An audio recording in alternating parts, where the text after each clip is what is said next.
What's the difference between a Legend mirana and a rank 100 one?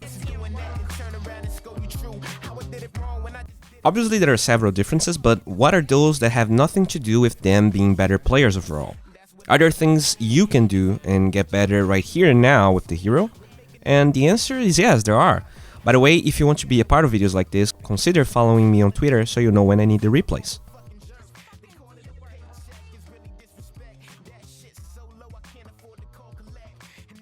Alright, so let's get going. What do you think of this play? Do you have any problem with what you just watched? I'll let you rewatch the play and I'll explain what's not right about it. Great mirana players will never go for that arrow for multiple reasons. The first and most obvious one is that you're shooting an arrow from the low ground to the high ground. That's one of the easiest ways to miss an arrow, because the enemy is going to have vision of it from a mile away. The divine player understands that shooting arrows from 3 areas is good, and that's why he selects these 3 exactly, but it's quite unlikely that the enemy will be positioning that area since you lose all vision and risks dying. That's not to say that blind arrows are always a bad thing though, but in a scenario like rune time, you want to either keep the arrow so you're sure the enemy cannot contest your rune, or you want to save it for when your ally gets a stun off so that you follow up and kill them. If you're not going for a kill during rune time, then at least be certain that you can get the bounties. We can see Sing Sing, for instance, shooting a blind arrow and getting a kill, but there's way more stuff going for him here than in the first clip. Note how Lash knows he's out of position here. When he gets the haste rune, there's no ally there for Sing to wait and see if they can get a stun, so he has 2 options. This part of the tree area, or the upper one, he gets lucky and he gets a kill. That's simple, and that's when you should be using blind arrows in your games. This is a really common mistake that players forget about in the mid-game. Some drafts offer really low cooldown and reliable stuns, and Ember is clearly one of those heroes and it works really well with mirana. Watch how this player goes about this kill though. Ember was right behind the mirana, so instead of waiting for the chains, he wastes the arrow here. What could have been a kill with arrow plus Starstorm becomes this really weird fight, and I know, he got hooked, but keep watching. By using arrow without being in sync with your other players, you end up feeling really useless in every mid-game fight because it's what mirana does. As the divine player flees here, he uses the arrow to scout, and while it's not wrong exactly, this arrow didn't really save his life or anything, and later, when Ember gets Searing Chains off, he doesn't have it ready. A couple of seconds later, Ember gets another one, and this time there's no Underlord ult or hook to save the gyro, but they just tear the enemy carry and flee because they don't have anything else to do. Watch Rodjer fighting though. His draft is way harder to execute with mirana than the divine player's draft, yet because Rodjer is waiting for the right cues, he makes it work. If you take a look at their draft, the only real stun besides Will-O-Wisp that Rodjer can use to land his arrows is Rolling Thunder, so keep tabs at his positioning when this fight breaks out.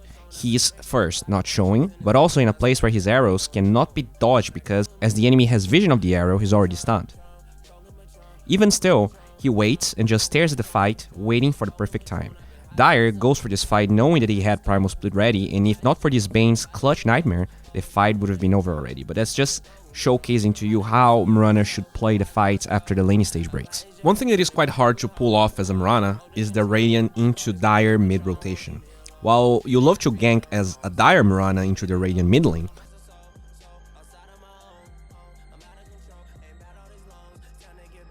the opposite is not that easy. You can see how far away from the trees the mid player is when he goes for the arrow, and thus this rotation is not exactly the easiest one or the one you should be trying the most. We saw Rodjer trying something similar, but the difference is that he went for the bounty at minute 0 in the bottom side of the map, and then he had an easy way to engage from this angle, and even still, he never found the kill.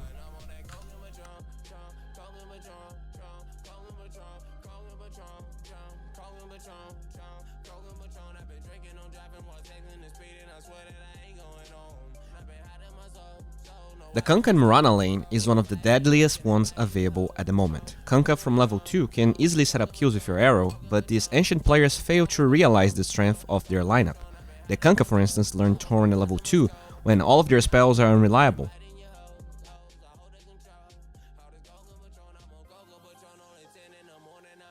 The combo is so strong actually, the player is learning level 2 arrow at level 3. You're spending 100 mana and dealing 300 damage pretty much every time, whereas with level 1 Starstorm at level 3 you deal at best 350 damage, but you're spending double the mana for very little increase.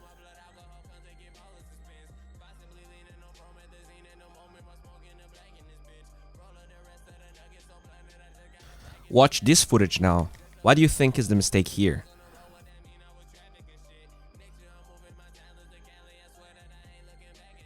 The arrow missed, right? But that's hardly the worst thing about all of this. In this game, Radiant has a game-winning lane with Sand King and Mirana, yet they fail to realize that or to just utilize that.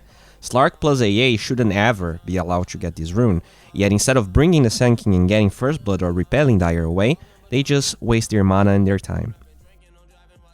A similar case to this one is when you have a Shadow Demon or OD in your team. Look how deep Dire is on Radiant's territory and how Qupe can secure First Blood by being there and being aware of his strengths.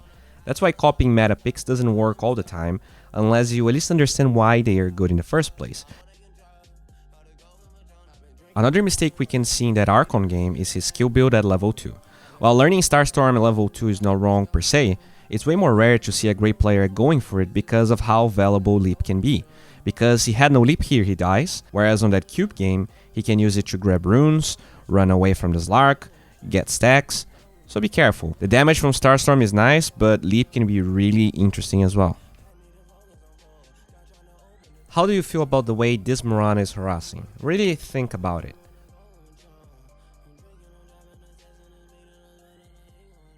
Now watch this Mirana do the same thing. The thing that is first apparent is the number of right clicks he was able to dish, but there's more to it as well. Note how he never draws aggro from the creeps, also attacks from max range all the time. Mirana has a lot of attack range, so using that to your advantage is something you should keep in mind. He also walks and attacks a lot, meaning he takes less damage from the enemy since he's always luring them in instead of just standing still and waiting to take damage. Leap overuse is also a problem we have to talk about. In this game, the Mirana player could have walked a few steps towards the river and then disengage with only 1 leap and 40 mana spent. Instead, because they panic, they waste an insane amount of mana and cooldowns here for no reason.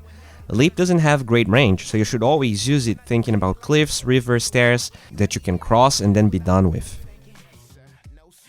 In that same game, because Mirana spent Leap so carelessly, he loses 2 great opportunities. Just a second later, he would be able to kill the Lifestealer here, even though he missed the arrow, by just using Leap aggressively and getting on top of him.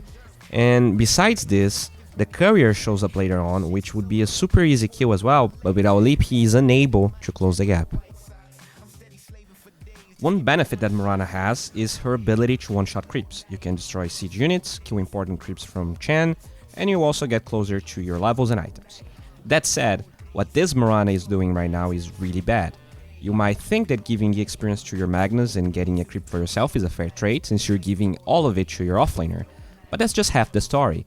By being alone, your Magnus now struggles a little more to get CS since there's 2 heroes attacking him, he is the one taking harass instead of you, and you're also missing all of the experience in lane. Higher MOR players do kill creeps from the camps, but they utilize their time much better. This Mirana here wasted all of the lane creeps, didn't harass, didn't soak damage from the lane, and just stood still to get 1 creep. And it's just not enough. Rodjer in this game waited a while mid to get a kill, but he ends up giving up. Note how his playstyle is different. He was set up to do one thing, and then as he walks back to the lane he's supposed to be, he gets a creep. The only thing the Legend player could do in those 30 seconds was kill the creep. The end result looks similar. They both farmed the creep and nothing much happened.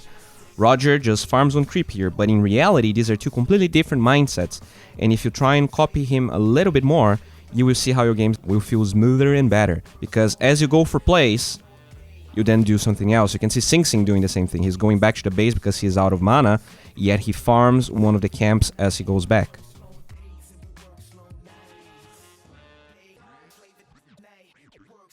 This one is a little harder to spot. What I want you to do is imagine the heroes on the Dire side, then the heroes on the Radiant side, and ask yourself which item you think Radiant must have. And if you thought Spirit Vessel, then you're correct. They have 3 bulky boys on the Dire side, and while Radiant wins this game without Spirit Vessel, it was a 20k gold lead for Radiant, and look where they are right now. They almost let it slip because they struggle so much against the Spectre.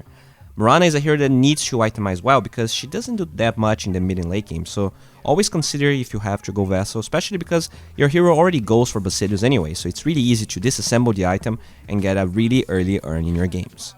Guys, thank you so much for watching, commenting and subscribing. It means the world to me, and if you're new here, we have a 100 Patreon goal, so I can finally hire an editor. What that brings to the table is me having the ability to make more of this content, stream, cast, play more, and teach you why Dota is such a marvelous game. If you can't, consider sharing this video or following me on social media. Thank you a lot, guys. Have a good one and bye.